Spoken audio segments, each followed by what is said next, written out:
नकारात्मकता निघून जाते. घरातील नकारात्मकता दूर करण्यासाठी दिवा लावावा असे मानले जाते. याशिवाय देवघरात दिवा लावल्याने नकारात्मकता दूर होते आणि सकारात्मक ऊर्जा संचारते.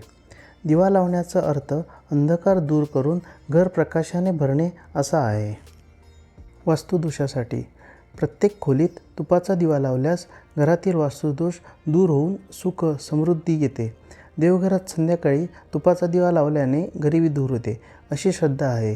खरं तर आपण देवघरात दिवा लावतो, पण जर तुम्ही सर्व खोल्यांमध्ये दिवा लावला तर तुमच्या घरातील नकारात्मकता दूर होते. पितळाचा दिवा देवघरात पूजेसाठी दररोज फक्त पितळेचा दिवा लावावा हे शुभ मानले जाते. स्टील किंवा इतर कोणत्याही धातूचा दिवा शुभ मानला जात नाही. अनेकदा लोक काही गडबडीत पितळेऐवजी मातीचा किंवा इतर धातूचा दिवा वापरतात, पण असे करणे योग्य नाही. त्यामुळे तुम्हाला आर्थिक भुर्दंड सहन करावा लागत आहे.